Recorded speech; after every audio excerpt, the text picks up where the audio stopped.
Now, Sports Talk with Broads. Here's Hunter Brody.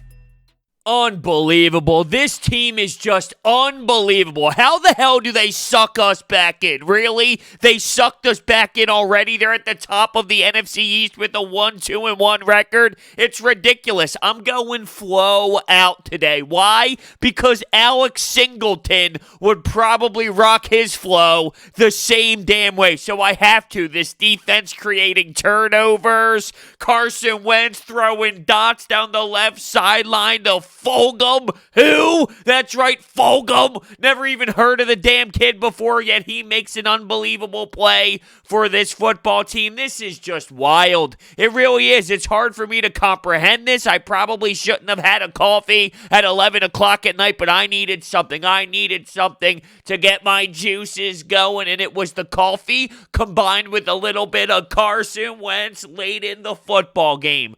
Tremendous effort. They battled hard, and they needed to come out with a victory, and that's exactly what they did. Now, we are broadcasting live in the Manscaped Man Cave. Get 20% off and free shipping with the code BROD at manscaped.com.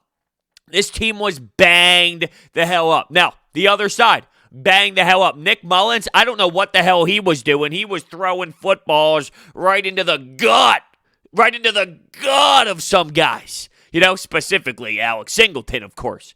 But Rodney McLeod gets an interception as well. 2 interceptions. And oh, by the way, Cre'von LeBlanc straps, gets a big-time strip sack, which turns the ball over again. It was magnificent. I forgot what it looked like to actually intercept the football. I forgot what it looked like to make a play defensively. It got closer than it probably should have. Late in the game, Jim Schwartz playing the sticks, and realistically, that 2-point conversion that they missed at the end of the game, that could have came back to bite them because, well, you think about the Hail Mary situation and how C.J. Beathard, of all people, were charging, he was leading the team to charge down the field.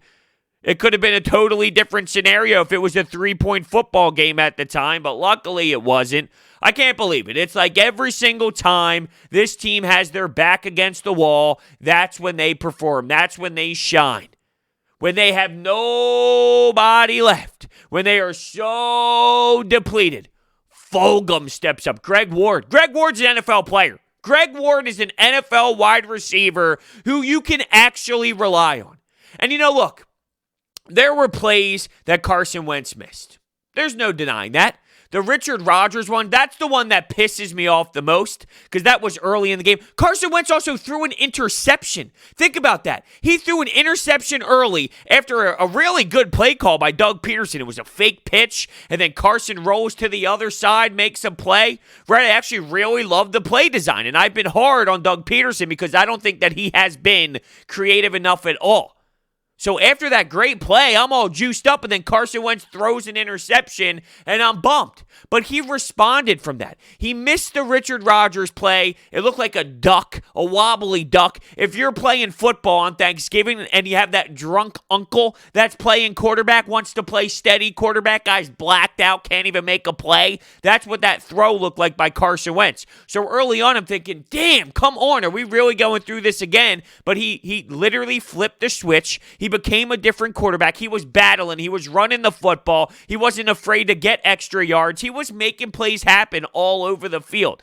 Now, here is where I want to say, I don't think it's right to get on Carson Wentz. I watch a lot of football. All Sunday long, I'm watching football, right? And I watch these quarterbacks that everybody says and compares to Carson Wentz. Oh, this guy will never miss that throw. Oh, this quarterback would never make a bad throw like that. The difference is sometimes the wide receiver makes a play.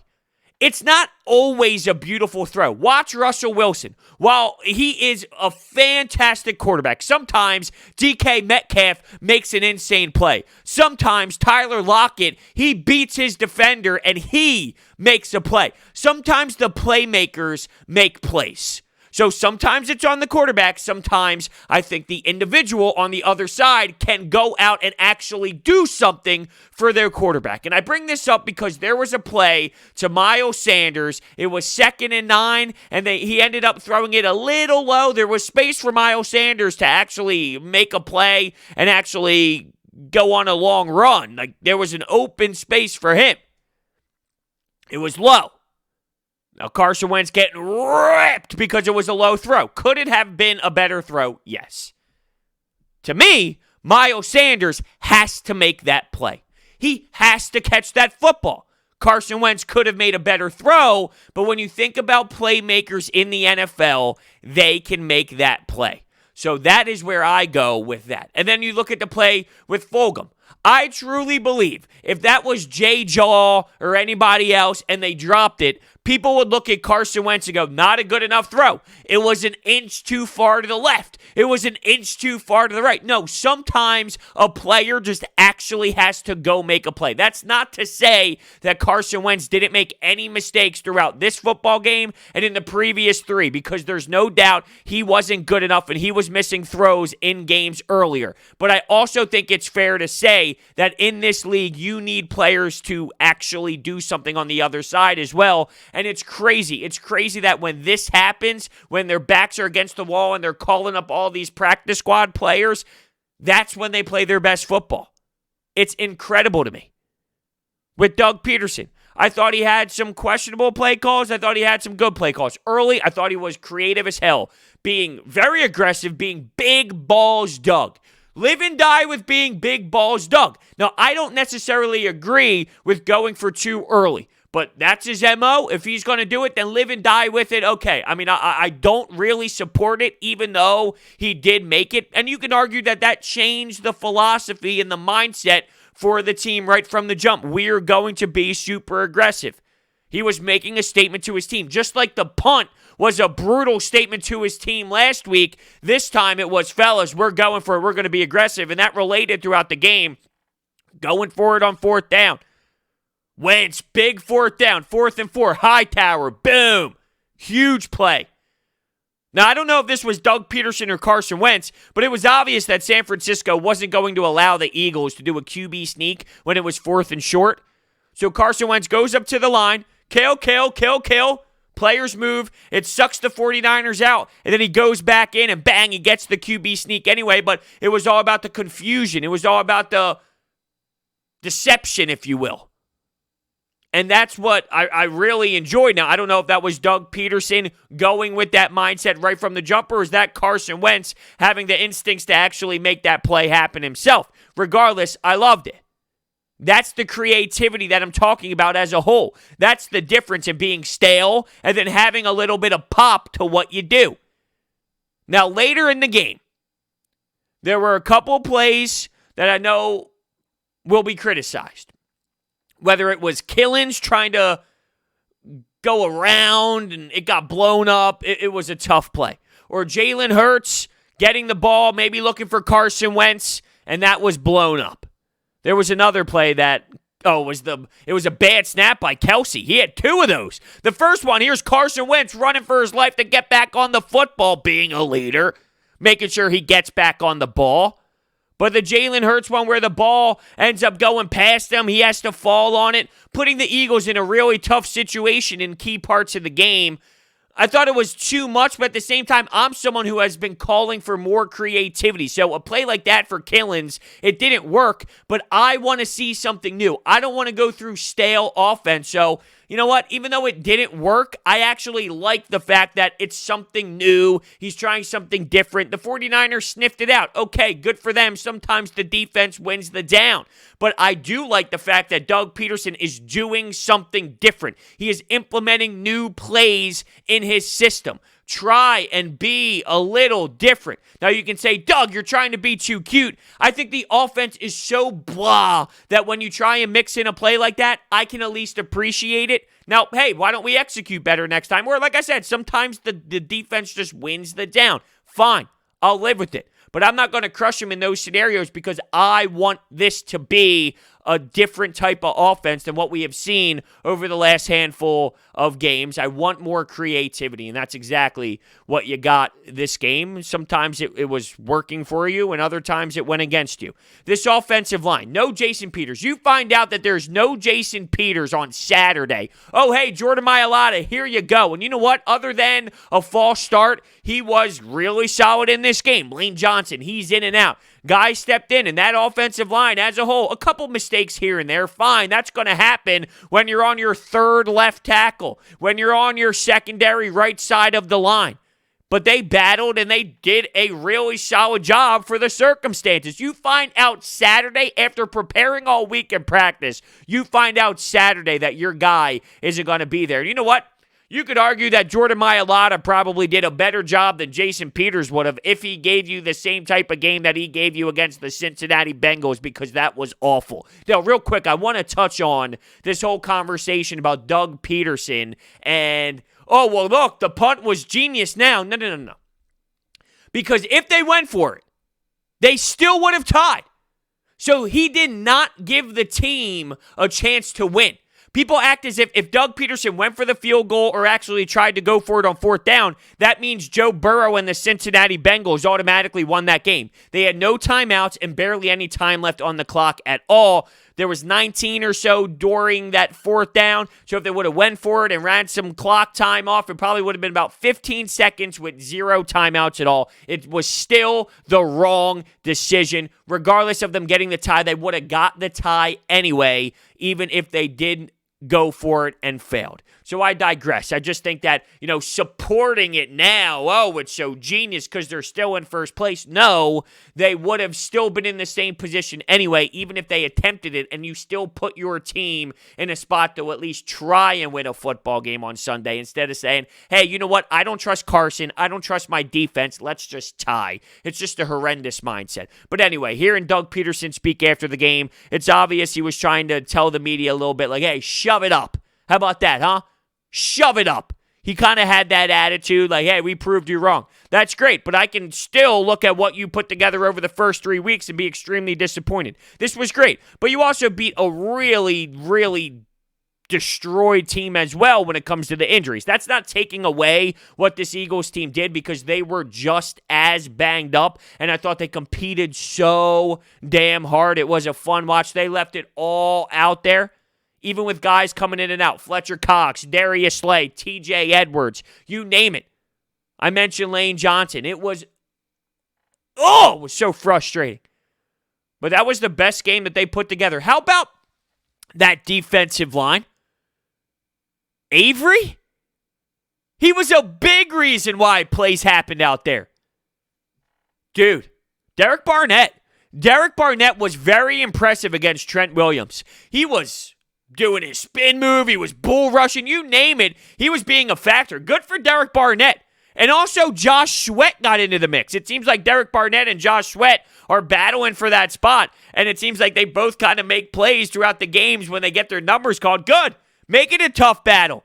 Make it where they got to go head-to-head. Make them feel the pressure with one another. Make Derek Barnett know that there's somebody right underneath of him that, hey, if you're not going to perform, Josh Sweat can take that role. And that only makes players, at least good players, play better. That keeps Derek Barnett on his toes, so he knows I need to play exceptionally well, or guess what? I'm going to lose my spot. And I thought Derek Barnett, that was one of the best games I've seen out of him in a long time. It actually gives me some promise that, hey, if he's healthy, maybe he can actually do this for a stretch of time. Maybe he could put together a couple games in a row where this is who he actually is. I'm just spitballing, but maybe. This defense struggled against Kittle. There's no doubt about it. He was getting plays wide open, and he was a factor. Epps and LeBlanc getting torched. I mean, you name it. Nate Gary. Nate Gary had no clue what he was doing. I think at this point it's pretty obvious you got to give Alex Singleton the job. Now, I'm not saying Alex Singleton is some dominating force. Realistically, Nick Mullins threw it right into his chest. But we know Nate Gary is an embarrassment. There's plays and screenshots of Nate Gary facing the wrong way. He is so out of position, it seems majority of the time. I don't know if you can justify keeping him out there on the field. I mentioned Epps, though. Wow, did Ayuk really make him look silly on that first touchdown? Jumping over him. Epps wasn't even close to even touching him. It was a big-time hurdle and a sick play, may I add. That was incredible. Speaking of incredible, BetQL. BetQL is the best sports betting analytics website / app I've ever used in my life. It gives you all the trends. You want to look up a certain game? Bang, you get the analysis. You can see where the sharp money is headed. That's where the pros are putting down their cash.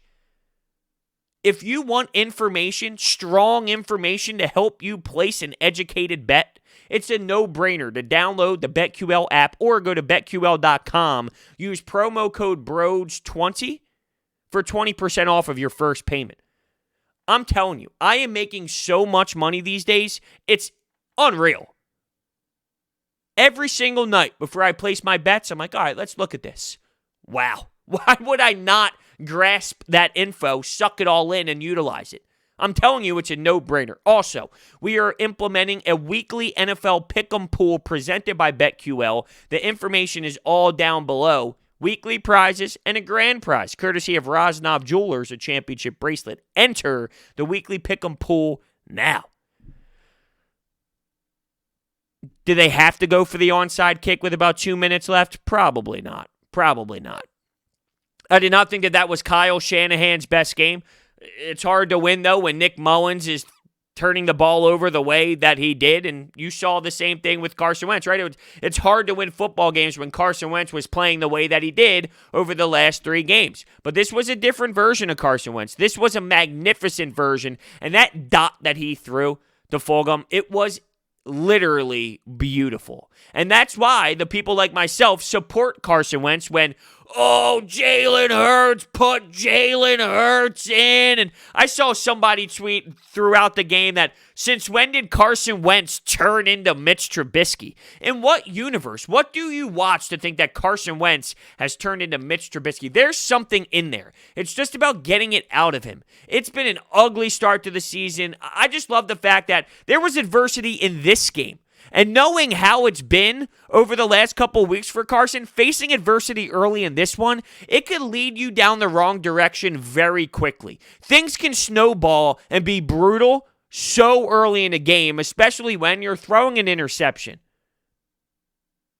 After throwing so many already. Yet here he is running, making plays, going for first downs, making people miss. Using his feet, although there was one run where he actually fell over himself and it kind of looked ugly. But regardless, he got where he needed to be on the field. Running in for a touchdown. I was very impressed with the battle. You can criticize him for missing plays here and there, but guess what?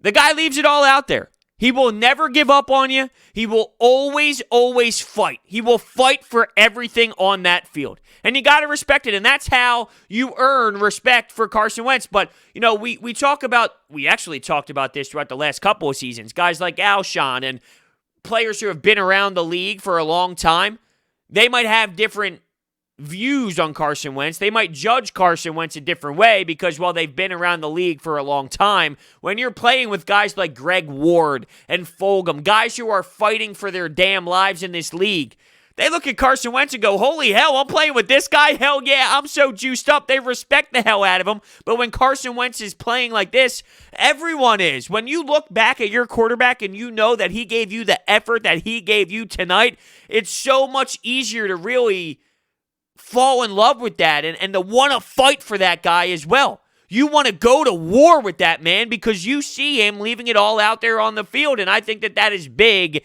in the success that the Eagles had in this game. Now, I talked about Doug Peterson early in the game. I thought the creativity was there. It was lost a bit. It's hard, though, because of the skill out there. It's not like you have these tremendous weapons. And I look at J.J. Arcega-Whiteside, and I think to myself, this guy's unplayable. Don't even utilize him anymore. He's not worth it. He's not worth the time. He is bad. He is a bad, bad, bad football player. I'd rather rock and roll with John Hightower, Greg Ward, Fulgham. Who am I missing? Isn't there another guy? Who was because they dressed 4.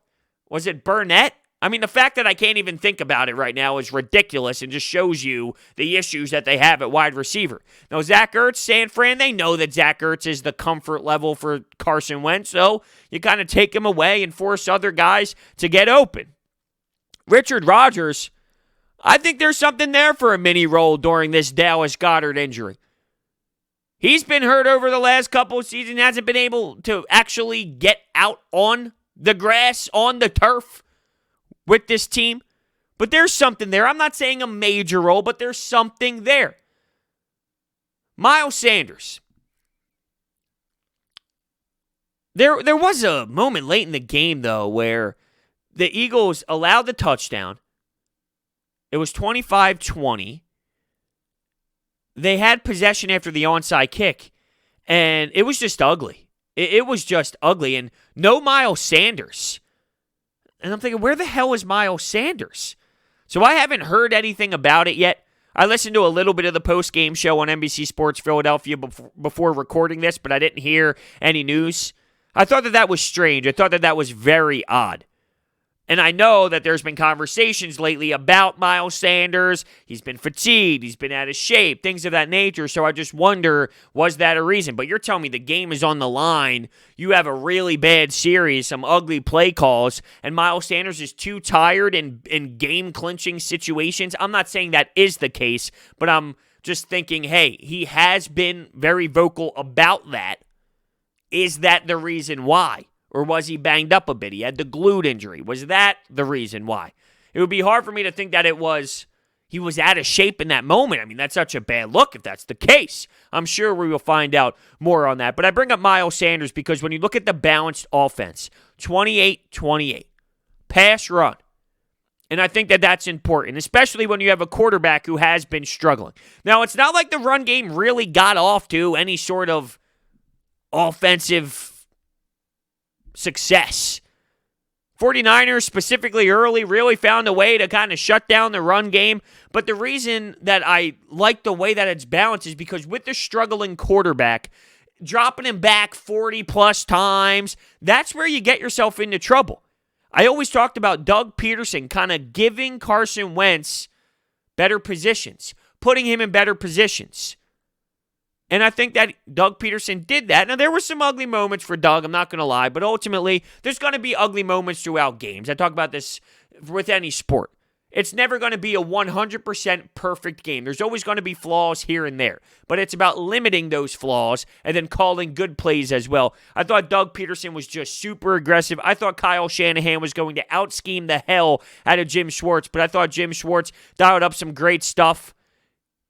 Gave a little different looks here and there. Brought pressure when he needed to bring pressure. Avery was utilized beautifully. That was a really promising game out of Avery.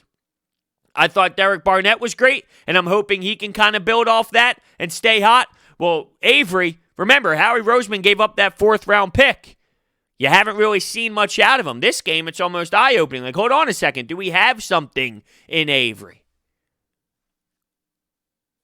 I thought Jim Schwartz had a good game. I know Kittle did his thing, but it's hard to stop that guy, and you don't have much. You had to move Jalen Mills to corner because Trevor Williams wasn't there and Avonte Maddox wasn't there. And then you had to slide K'Von Wallace in the safety position, and you saw him having a welcome to the NFL type situation a couple times. You had a, hey, welcome to the NFL. Okay, here's Kittle. Have fun.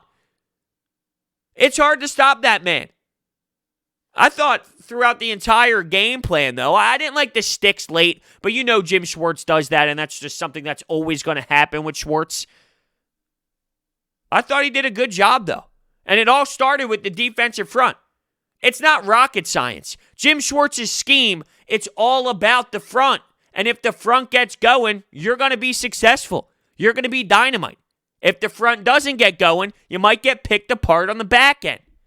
Now, I'm curious how these injuries are all going to play a role because everyone's getting banged up and missing plays here and going back to the locker room there. It was wild. I couldn't keep track of it. TJ Edwards, Lane Johnson, Darius Slay, Fletcher Cox. Crazy. But all around, when you're in a situation of 0-2-1 and you're going on the road to play the 49ers, even though they're banged up, knowing you need to get a victory because 0-3-1 is just a disastrous start. Can't even get it out of my mouth. I want to throw up thinking about 0-3-1. They did it, and they sucked everyone back in. There's no denying that. The 24/7 Anytime hotline is flowing right now. The phone number is 856-442-9805. Call in, leave your reaction to the game, and I will be having the day after podcast tomorrow, and I will be reacting to all of your calls. So your calls will make the podcast. On top of that, I will use it on 97.3 ESPN on the Sports Bash as well. So your voice will be heard. I will be using those phone calls for the day after podcast. But for right now, I look at this and I go, your defense stepped up. They had 3 turnovers, a couple interceptions. Once again, lucky, sure. Got to have luck sometimes. Cre'von LeBlanc getting in there. Straps. And the big thing, though, the biggest thing is Carson Wentz. Confidence seems to be there. Wasn't giving up no matter what. Strongest game of the season by him. And you saw the greatness. That throw, that dot down the sideline. Now you saw bad throw to Richard Rodgers. And you saw the Miles Sanders 2nd and 9 play. You know what? To me, Miles Sanders has to make that play. The Richard Rodgers one, it can't look like your uncle who's drunk on Thanksgiving. That one needs to change. I don't know what to expect, though, with these practice squad guys. But I do know somehow, some way, this front office can't draft the right guys, but they can find the right guys on the practice squad. It's mind-blowing. It's so much harder to do that. It's so much harder to hit on these practice squad guys than it is draft picks, yet they do. But that's what happens when you're hungry. That's what happens when you have that motor. And speaking of draft picks, Jalen Reagor saying what he said on social media. What's up with him and Miles Sanders coming after the fans? Saying that, you better be with us now. Essentially saying, if you're not with us now, don't be with us later kind of thing. Yo, calm down. Slow your roll. You have no clue. You guys are new here. All right? You don't tell us how to feel. We tell you.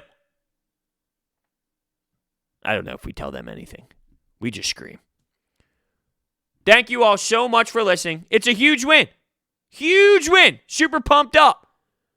Before I let you go, this episode of Sports Talk with Bros is sponsored by Orbit Energy and Power. With over 20 years of experience in the industry, they are home to your solar experts in residential and commercial projects. They are dedicated to making sure your project is completed easily and properly by using high-quality materials and trained professionals to get the job done right.